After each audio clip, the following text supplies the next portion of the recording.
Okay, so nag-record tayo guys kasi meron akong natanggap na email mula sa Tala. So titingnan natin dito sa ating Gmail. And ayan. So ito yung Gmail account ko. Ayan. And as you can see, marami na akong ini-email sa kanila kasi nga nirereklamo ko itong nangyari sa account ko. So ito saan na yan? Ito 11:56 AM.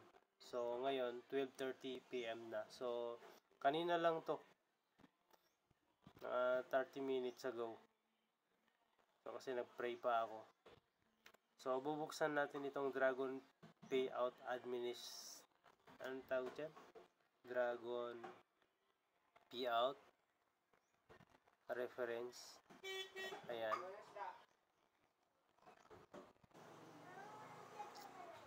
Ayan, so 11:56 AM Dragon Payout reference. Yan, so may reference number March 12, 2024. Hello, this is to inform you that your GCSH account has been credited upon the instruction of Tala Financing Philippines Incorporated with the below details.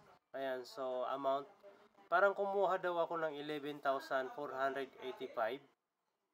Tapos ang transaction ID niya ay yan, reference number ay yan, description is no reason specified.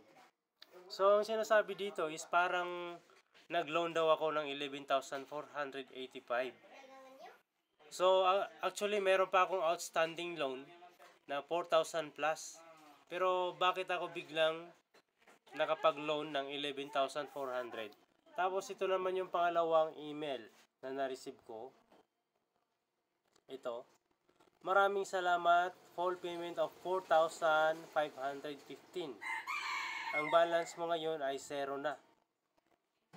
So, ang nilagay ko doon nung nag-loan ako ng more than 5K is magbabayad ako nitong March 26. So, ngayon is March 12 pa lang. So, hindi pa nag-March 26 kasi binabayaran ko itong utang ko kapag nare-receive ko yung sahod ko sa YouTube, which is ang sahod sa YouTube is 21 to 23 every month.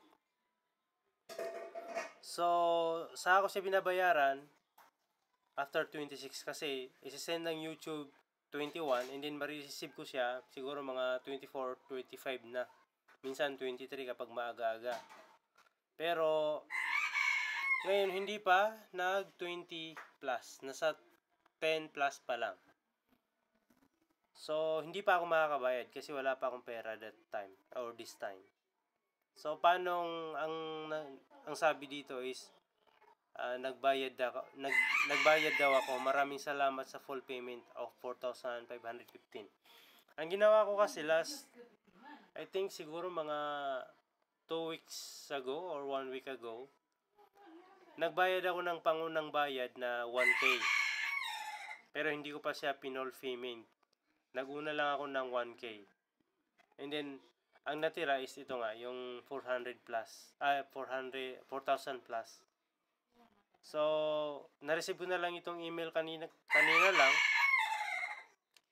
Na-receive ko itong email kanina lang na nagbayad daw ako. So, hindi ko alam kung bakit. So, hope Tala maayos nito kasi kapag ganito po is hindi ko po babayaran yung 11,000 na pinaloan nyo sa akin.